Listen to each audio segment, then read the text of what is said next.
Hi, everybody. Today is Saturday, March 21st, 2026, and our dear friend Mark Sleboda here he's here with us. Welcome back, Mark. Nima, thanks for having me. It's always an honor and a pleasure to be on Dialogue Works. Yeah, it's an honor to have you on, Mark. And let me start with what's going on in the Middle East. Something is blasting. This last time we talked, it was totally different world. Right now is drastic changes are happening in the Middle East. And the latest, Mark, the news show that Donald Trump is somehow wants to go on the ground in Iran. They're talking about the Khark Island. They're talking about the southern part of Iran, sending the troops, Marines there, to invade Iran. And so far, what we've heard from them that they have destroyed everything, Navy, Air Force, air defense system. What is your understanding of what is happening right now on the battlefield and the whole dynamic politically and militarily? Yeah, there was a quote from The Economist, of all places, the British news magazine that is, you know, um, extremely pro-Western, Mark, anti-Russian. Mark, sorry for interrupting you. Please go to boosty.to @ the real politic. This is Mark's webpage, and he's putting a lot of stuff there. You can find them so much so you can find a lot of information there, and you are gonna enjoy it. I'm sure about it. Go ahead, Mark. Sorry for interrupting you. No, no, no, not at all. I mean, if you have a bit of a masochistic tendency for more cynicism and fatalism and realism, then by all means.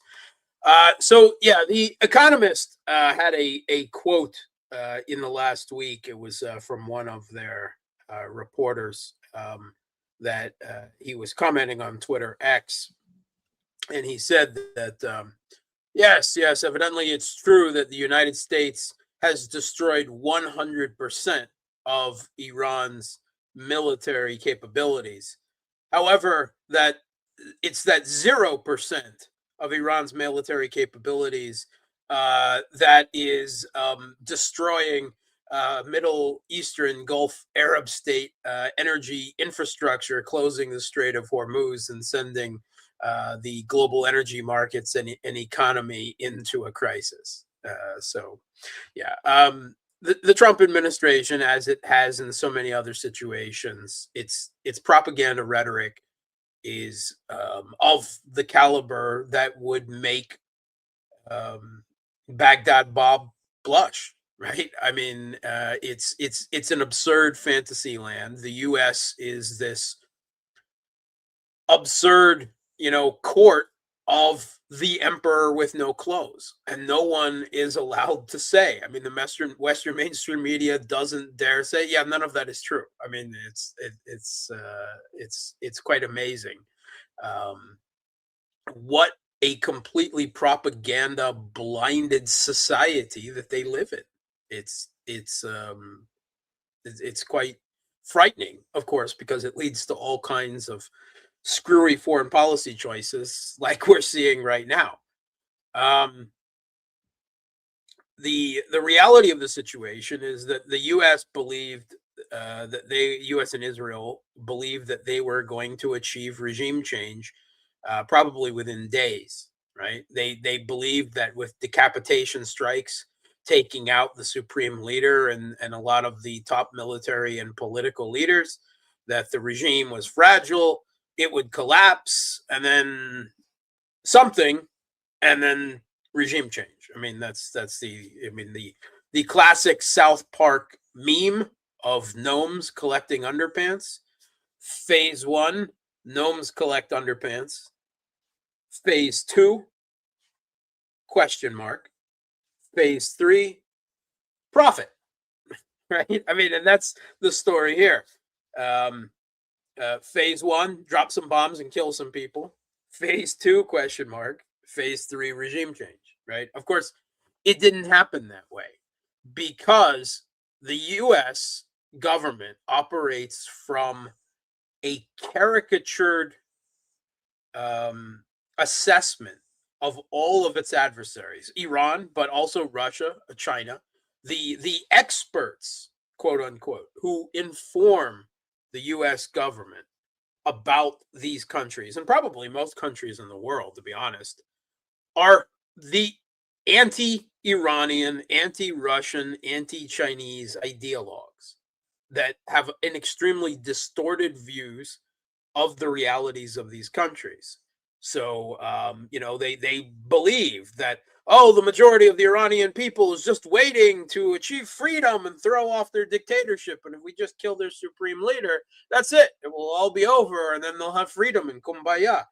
That they believe that. They believe their own propaganda Kool-Aid. And, after the episode in Venezuela, right, which really wasn't a military success. It had very little to do with the military. It was a CIA success where Delcy Rodriguez and Victor Lopez and other top figures in the Venezuelan government were co-opted or blackmailed or, whatever it is that they do. And they turned Maduro over to the United States, which is why there was really no fighting except for his Cuban bodyguard, evidently. And there's a reason why he had Cuban bodyguard. And the Trump administration, and some of his top people, obviously, were riding a neocon Viagra high coming out of that. So they had all kinds of inflated beliefs in their own power and what that power could achieve on other countries coming out of Venezuela. And enough of the U.S.'s top military people, including the chairman of the Joint Chiefs, Dan Kane, tried to warn them that, well, this probably isn't going to be that easy, that it is going to be difficult, and it probably won't work out that way. And the same thing with the CIA's intelligence assessment, that the regime would probably not fall, that the IRGC would just become more embedded, right, and more in power. And, that's exactly what we've seen. They wanted to believe otherwise. Trump wanted to believe otherwise.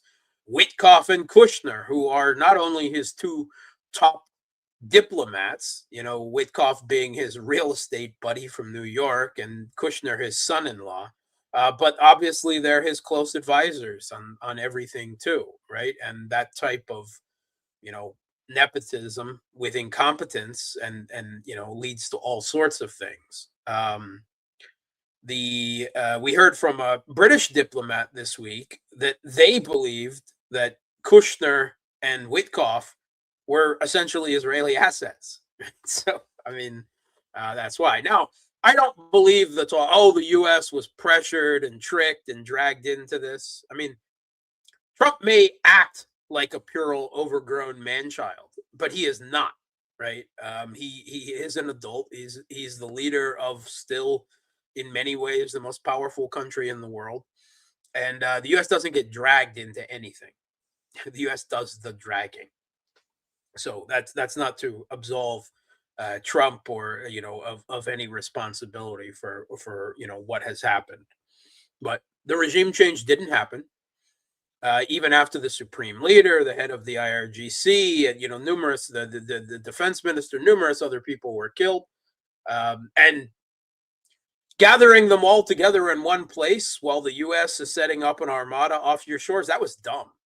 Let's be honest. Did they have some mass martyrdom pact or what? Which also doesn't make much sense considering that all of the Ayatollah's family was there as well. His wife, his children, his grandchildren, right? They were wiped out as well. And you have to think, if you have some type of Shia martyrdom death wish, it probably doesn't involve taking out your children and grandchildren and wife as well. So, why they thought they could have this meeting, and I don't know. And it was stupid. And, Darwinian survival check, they failed. If the U.S. is sitting off your coast and they have a penchant for decapitation strikes, you don't all gather your top people together. Let's be frank about that. But they did, and what they did do beforehand is the Ayatollah Ali Khamenei set out that each top government military people should have a chain of succession going down at least 4 levels. So there was people to step into all of these places. And while the US and Israel obviously believed the whole thing would collapse, instead, it appears actually to have been working maybe a little better without maybe some of these people in the top positions. They went into a mosaic defense mode automatically that devolved power to different regional commands, all operating, with very little to none central oversight, according to prearranged orders and their own assessments. And replacements stepped right into place for all of these people. For the supreme leader, his own son, it's a question whether he is technically an Ayatollah yet, but Mujtaba, and he is He is Ayatollah. is he an Ayatollah? Okay, all right. So Yeah. he has been declared an Ayatollah. He is, what the Western media describes as a hardliner. He's worked extensively with the IRGC, right? I mean, he is, and he, through his work with the whole security apparatus, you have to believe that he has a firmer, shall we say, less clerical, less maybe too academic, idealistic vision of the world that perhaps his father had.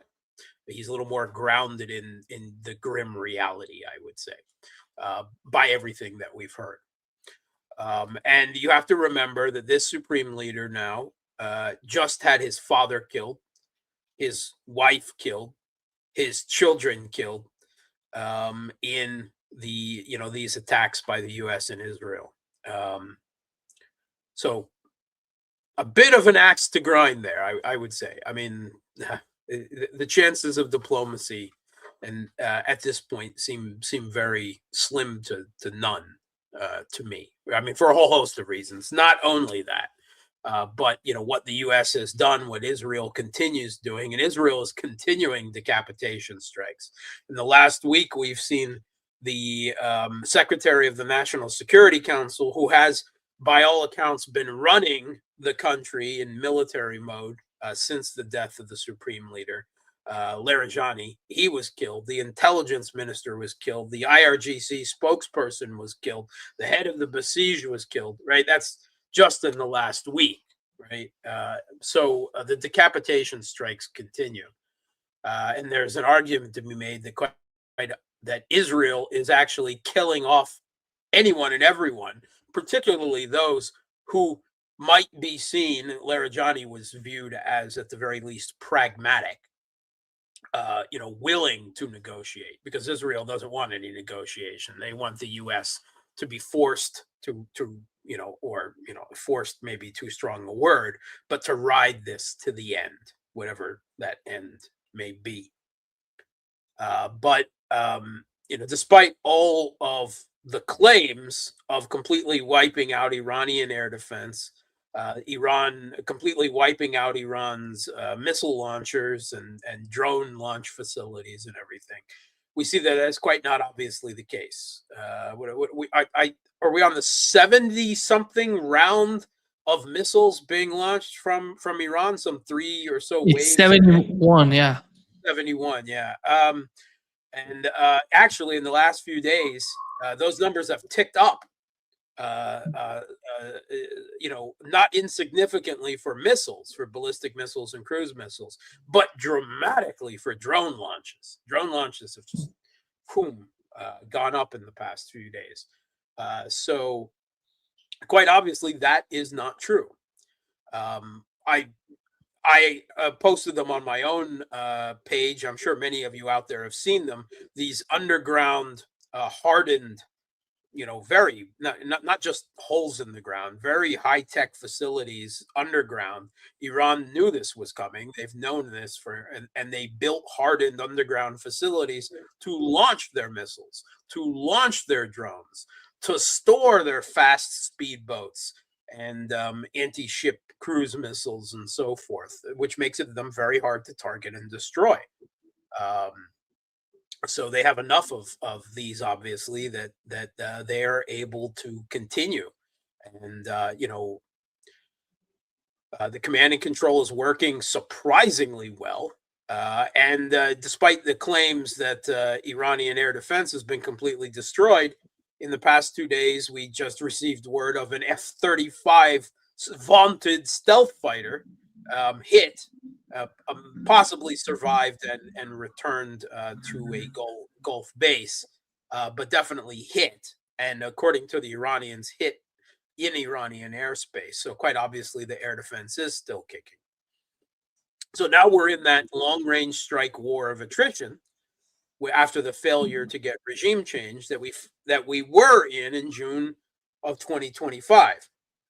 And this is exactly what I have been warning about, others in the alt media as well, that this was, the stupidity for the U.S. of getting involved in this war, because their Achilles heel, their weakness, is their low stockpiles and extremely low production rate of critical munitions, particularly air defense, right? The Patriot, the PAC-3 interceptors, the THAAD interceptors, which it makes less than 100 a year.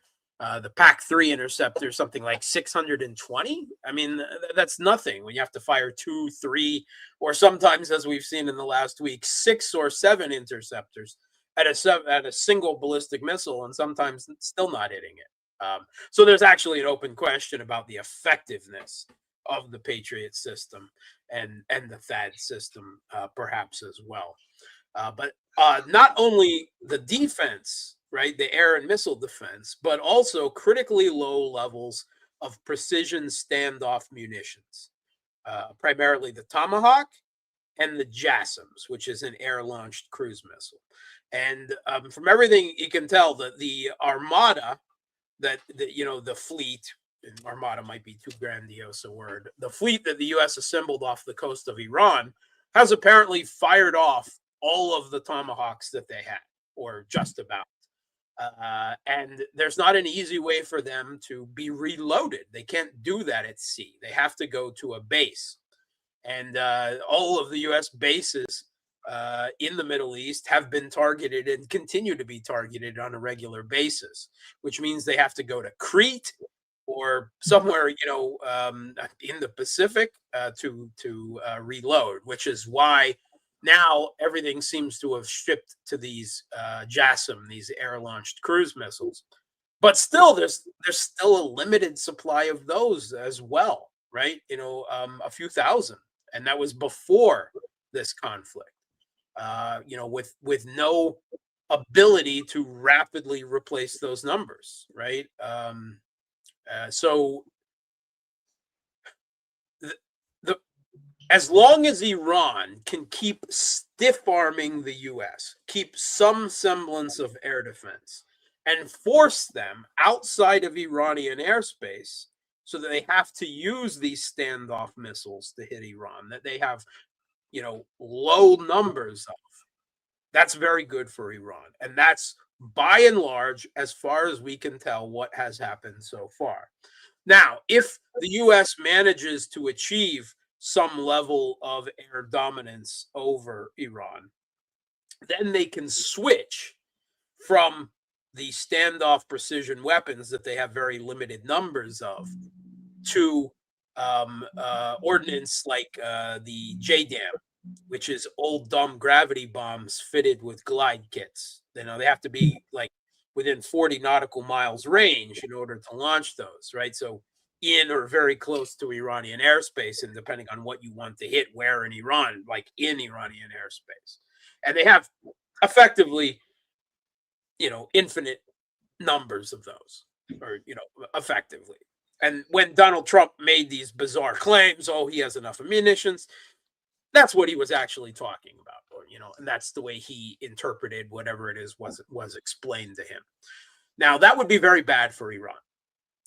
If they can fully switch to using JDAMs or even gravity bombs, old dumb gravity bombs, then they can just bomb Iran months. It's a very bad. It would be a very bad situation for Iran.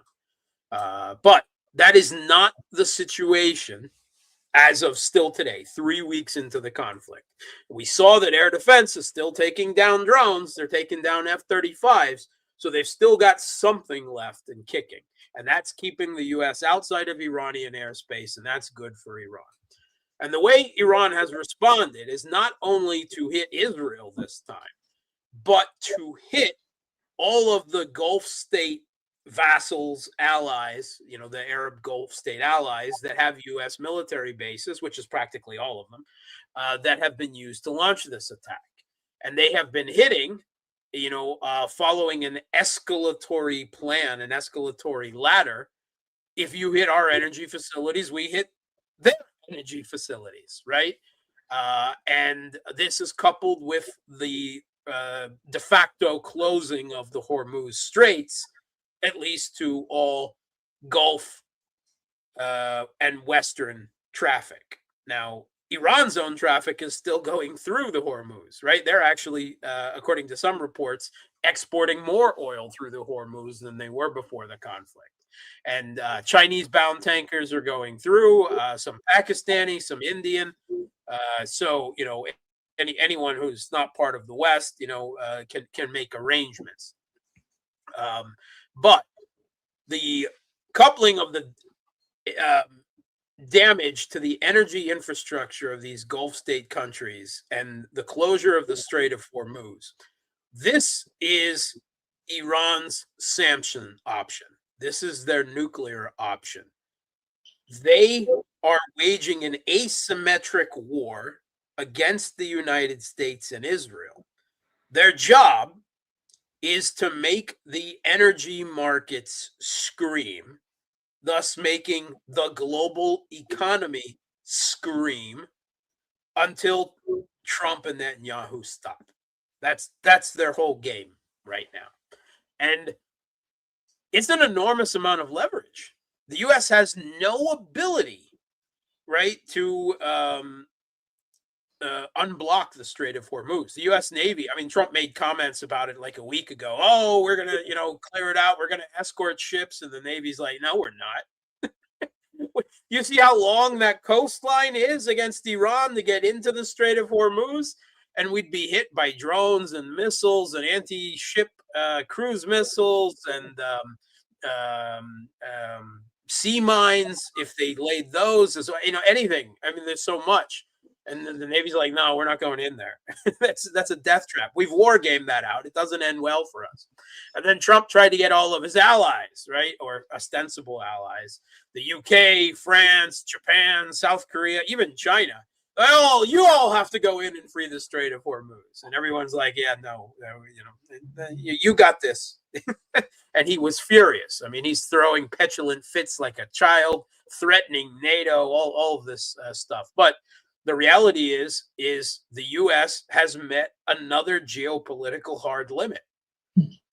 And that is right now, Iran has escalation dominance in this conflict through keeping the Strait of Hormuz closed and the ability to inflict damage on the energy infrastructure of the U.S.'s Gulf state vassals, allies, and so forth.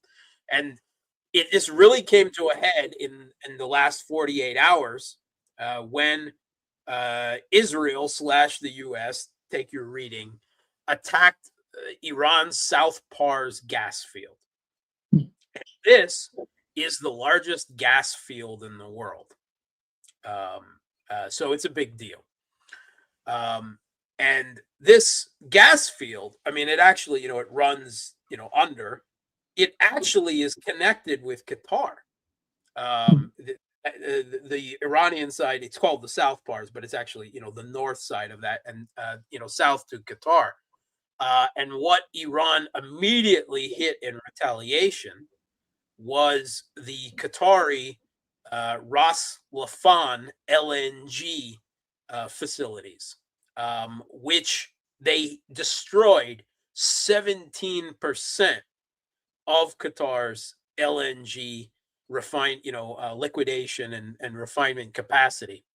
Now their whole LNG was already shut down because of the threats of damage of drones and everything else.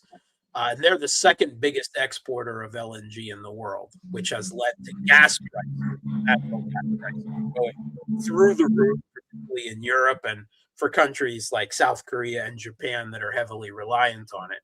But now this is permanent damage, right? And they say the damage is extensive. This is not something that they can just replace and repair overnight. This cost them tens of billions of dollars to install, and it took them years to do that. So even if this conflict ended tomorrow, the gas markets would not return to normal for years into the future. Now Trump immediately backed off, blamed it all on Netanyahu. Meanwhile, the Israelis saying the U.S. was fully involved in this whole affair, and that's probably likely. It seems that Trump. I don't know why they didn't believe the Iranians would immediately strike back on their own escalatory playbook, but they did, and the energy markets went insane, and the U.S. says, "Oh, no more attacks on those things, not yet, anyway. Stop. Israel, stop." And then more threats in Iran. But quite obviously, what Trump was doing was backing down, right? Because he was afraid of Iran's further retaliatory strikes and how that could, for years into the future. I mean, Iran has a whole hit list, an escalatory hit list of facilities all over the Middle East they can hit that will, as the U.S. and Israel step up the escalatory ladder against Iran, they can move up that ladder and permanently cripple the energy and trade markets in the Gulf, which of course will affect the whole world.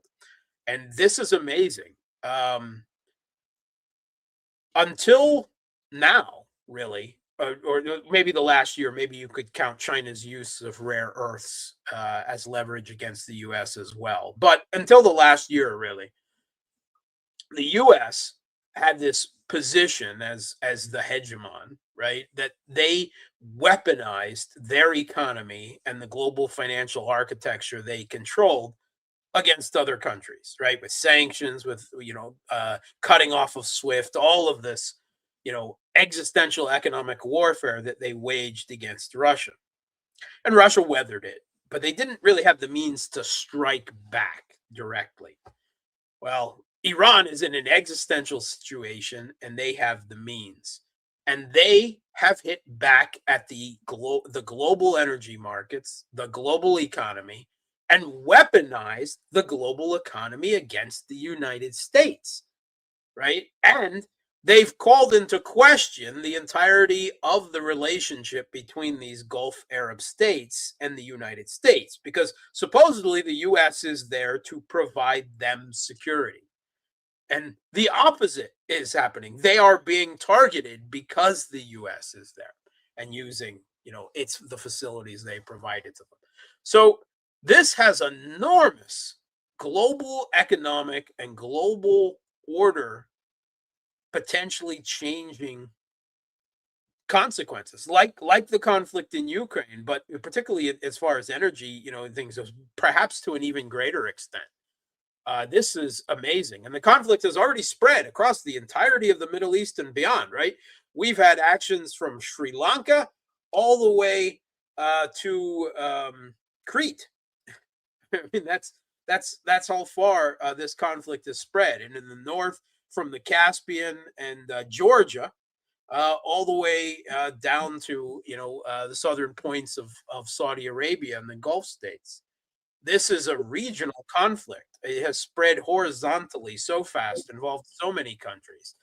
And the damage.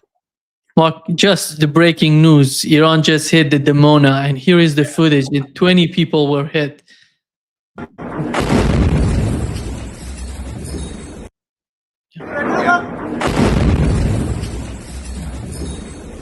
And it's happening. I saw these reports before we sat down. I checked the news, and they were still reports. But so the story is the U.S., after launching these attacks on South Pars field and then backing down, is trying another escalatory step.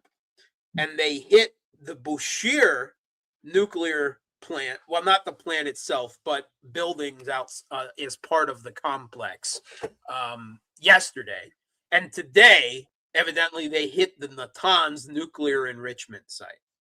And Iran has responded by upping them on the escalatory ladder and firing back at Dimona. And for those who don't know, Dimona is a nuclear power plant for Israel, but more importantly, it's also where they do nuclear enrichment and build their nuclear weapons.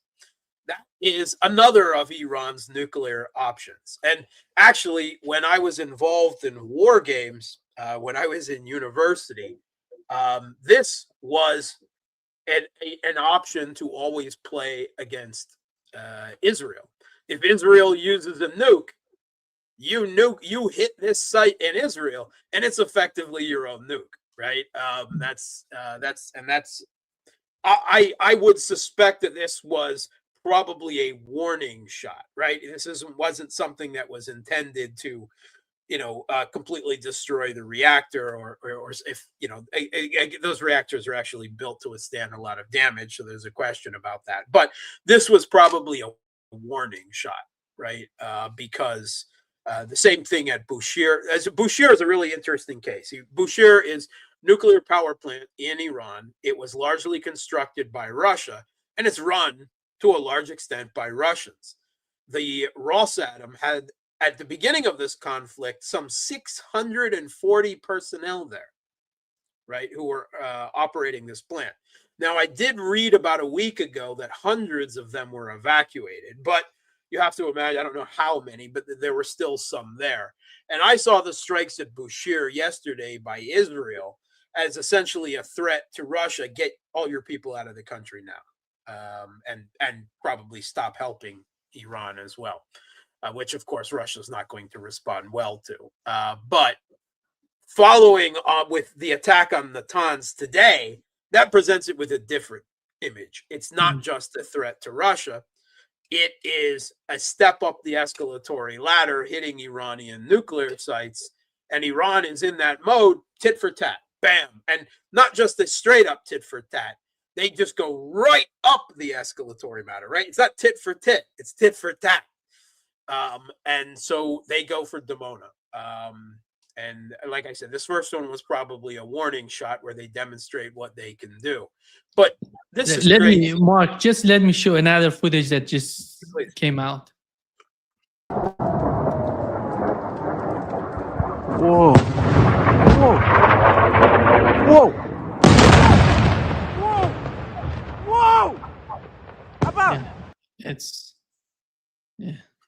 Things are completely out of control, right? We started off with mostly, the decapitation strikes by the U.S. and Israel, and then attacks primarily on military sites, right? Not only exclusively, right? We started to see oil depots being hit on both sides, right? And then we saw this big escalation this week with the Israeli-U.S. attacks on the South Pars gas field, Iran's response against Ras Laffan and the other facilities, and now we're hitting nuclear sites. We're just jumping up. We're not climbing the escalatory ladder. We're like jumping rungs at this point, right?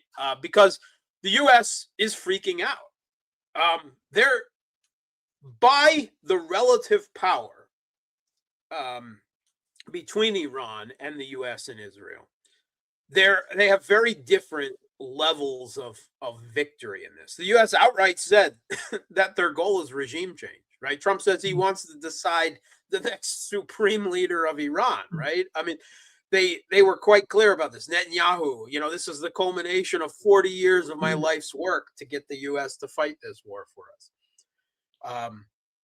So they set the bar very high, and now the conflict has gotten so nasty at such a quick level, is moving up the escalation ladder, and the Israel continuing decapitation strikes, it's really hard to find an exit ramp to step down from this conflict, even to de-escalate is very hard at this point. So what we have instead is a conflict that is just getting worse and worse day by day, and the U.S. is in a bad position. They have not achieved regime change. There's no sign of internal destabilization in Iran. Their Kurdish proxies and all of their other proxies are hanging back. They're like, yeah, we don't trust you. You just threw our fellow Kurds under the bus several times, and they look pretty tough in there. And so everyone in Iran keeps hitting Kurdish facilities in Iraq on a daily basis anyway. And Iran has activated all of their allies or proxies, however you want to term it, the axis of resistance, all sorts of pro-Shia groups, Kataib, Hezbollah, and numerous other groups in Iraq are hitting U.S. facilities and Kurdish facilities on a daily basis in Iraq. Iraq is a battleground, right? Yeah, a big part of the war is actually being fought in Iraq.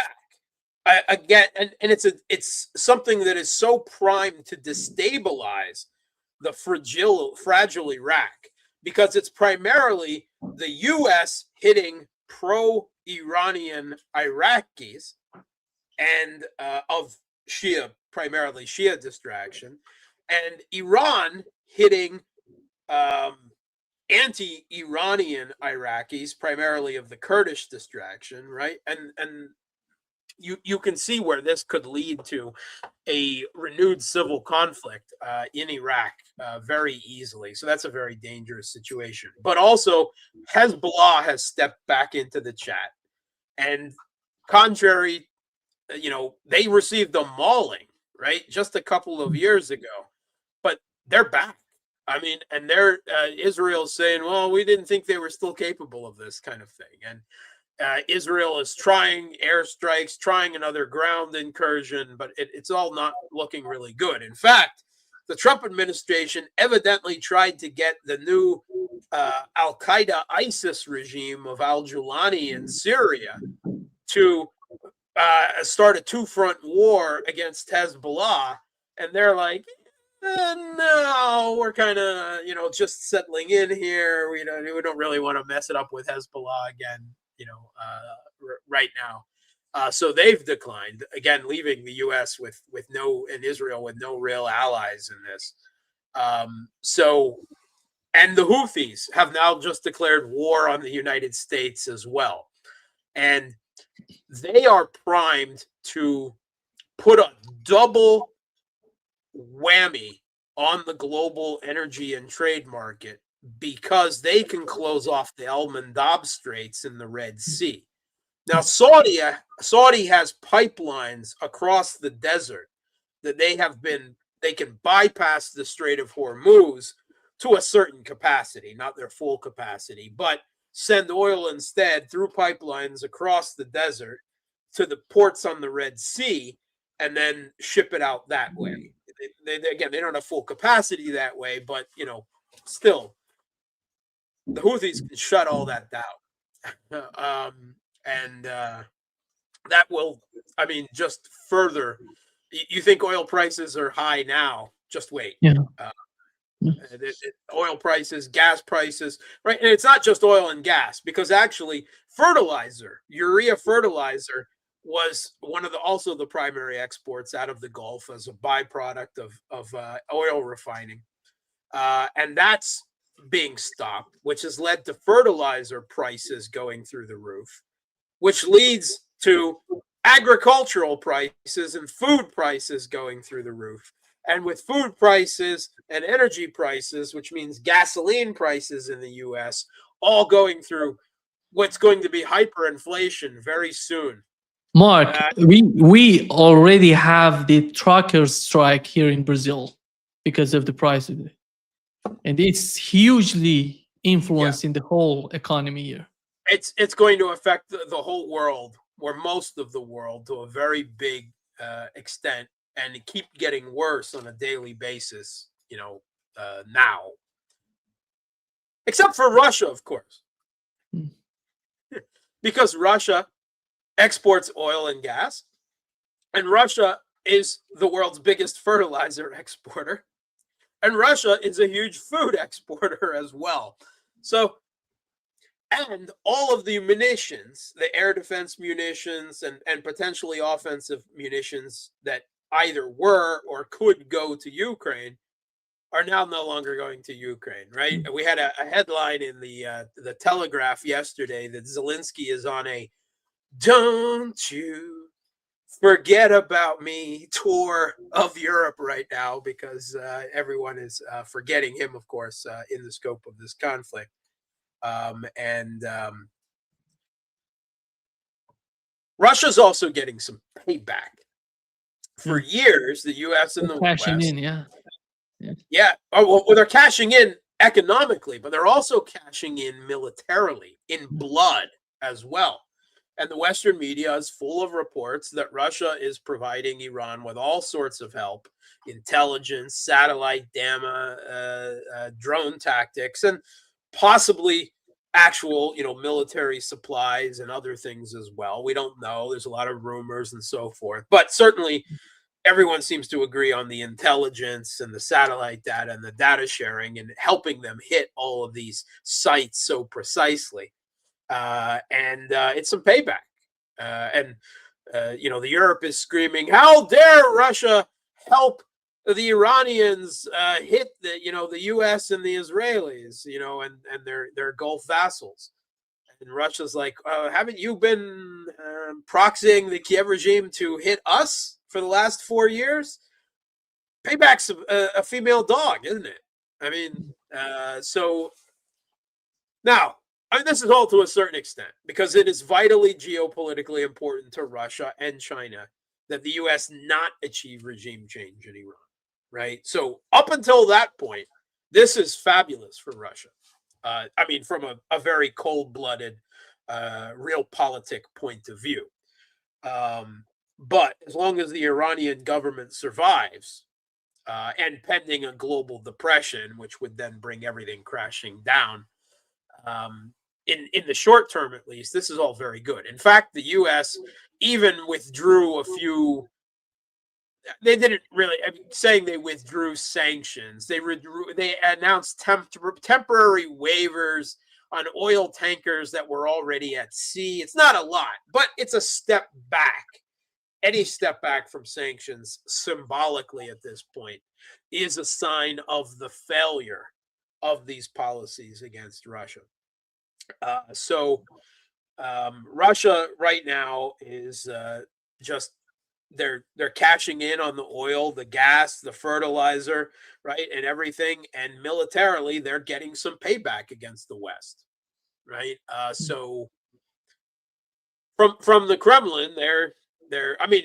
Of course, things could still go wrong, and they want to make sure the Iranian government survives, but they are exploiting this situation to the hilt. And we don't know what China is doing, right? The satellite data almost certainly, and what else we don't know. But considering that Iran exports pretty much all of their oil to China, and it's a significant, not a majority, but still a significant part of their energy mix, that they also have a vested interest in sustaining the Iranian government through this. And right now, things could still go bad. Iranian air defense could be completely wiped out in the next few days, and then part of the calculus will change. The U.S. will be able to bomb freely at will across Iranian airspace, and that will be bad. But right now, Iran has escalatory dominance.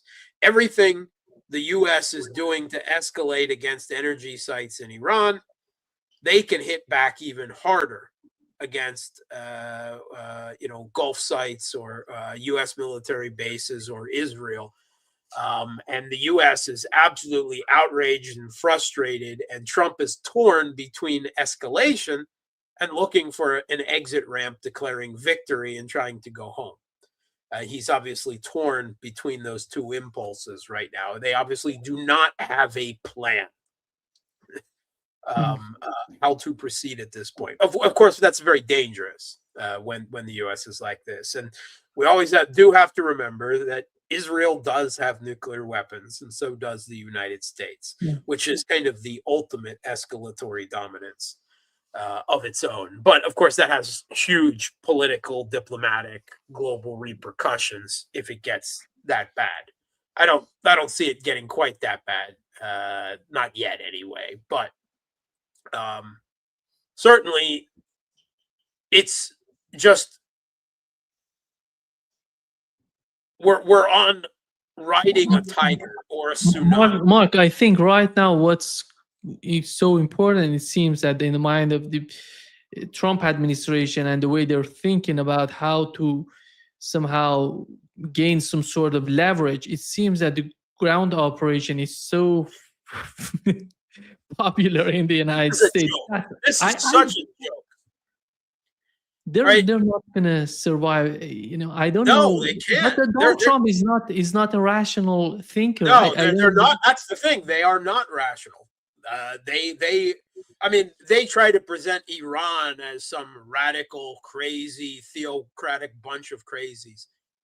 That's the Trump administration. I mean, have you listened to any of the prayer sessions in the White House? Right, the Hexeth having military commanders informing the entirety of the U.S. military that they're doing this to start Armageddon to bring the second coming of Jesus Christ, which multiple complaints were launched from within the military over that. I mean, they're the bunch of crazy megalomaniacal radicals at this part. They're not operating from a logic-driven viewpoint, which is, of course, dangerous for Iran and everyone else in the world at this point. But these there's now two Marine expeditionary groups that have been sent, right? The USS Tripoli from the Pacific, and there's word that the USS Boxer out of San Diego is also being sent.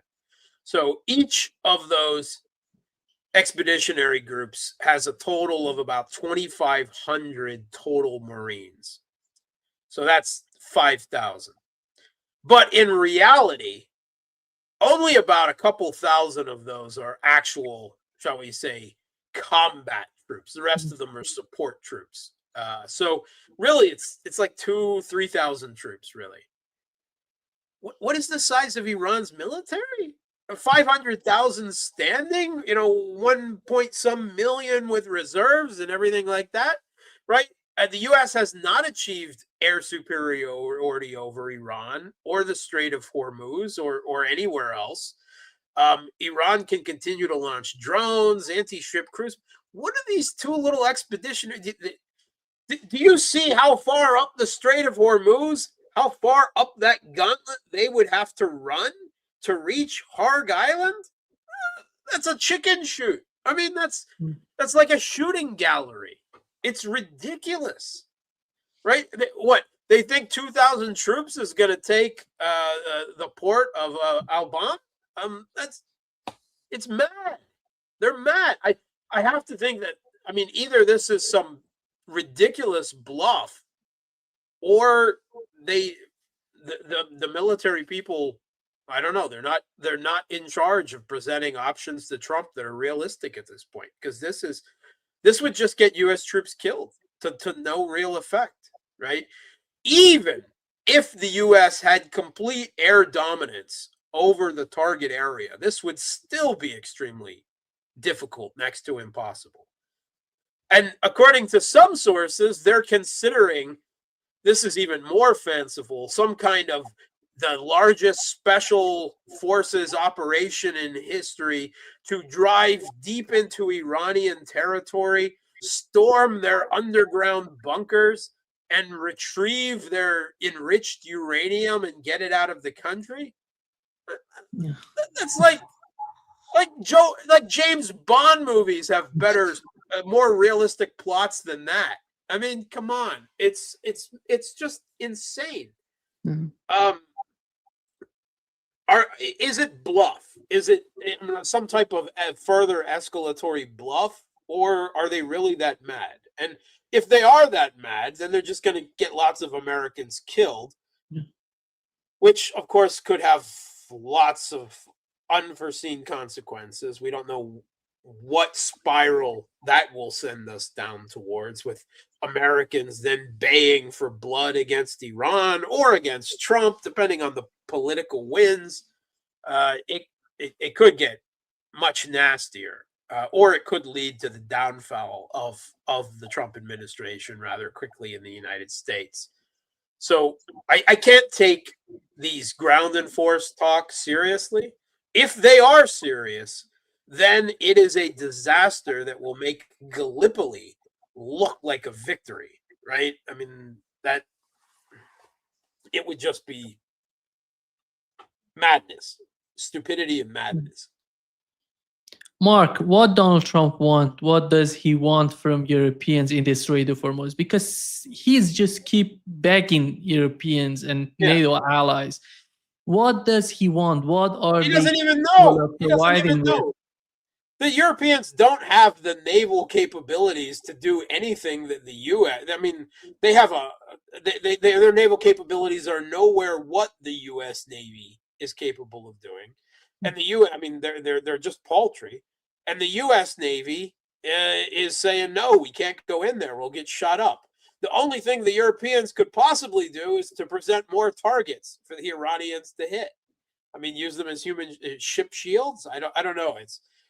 I think he just wants the Europeans on board mainly for political reasons, right? Not necessarily militarily. And maybe they'll understand that and send some token force or something. But for their own political reasons, they're not doing that at this point. Now, there's a real question. The U.S. has a real dearth of demining capability of ship demining. They don't really have any capability at this point, right? The littoral combat ships were supposed to do that duty when the rest of the demining ships were decommissioned, and they've proven completely incapable of it. So, I mean, they could be wanting to beg some demining ships from Europe, not that Europe has so many of them, but still, no one does demining at sea during combat. That's never been done. No one has ever. They're not going to add. Mark, Iran is talking with 20 countries. They called Iranian officials. They want to make some sort of deal between Iran and their countries. I don't see Iran mining the Strait of. They don't need to go that far. Yeah, I mean, that would be an escalatory step. Obviously, they've chosen not to do that because right now they have the abilities to selectively let traffic through the Strait of Hormuz. If they mined it, depending on what types of mines they used, I'm sure they have a variety, but that would be much more difficult, and that would be a huge step up the escalatory ladder. That's a playbook up the escalatory ladder for another escalatory situation, further up. But we're not there yet. Iran, meanwhile, has taken a very maximalist position as a result of all of this because they feel they have the leverage in this situation. Now, I defined before this conflict began that if they survived, if their government, their regime survived, they won, right? Just like the power imbalance between Israel and Hamas, Israel declares their goal is to destroy Hamas. Hamas survives, Hamas wins, right? That's the thing. But Iran is now demanding all sorts of things. They're demanding reparations. They're demanding a permanent treaty that would have to be signed by Congress, saying that the U.S. will never attack Iran again. They're talking the U.S. withdrawing from all of their military bases in the Middle East. Right?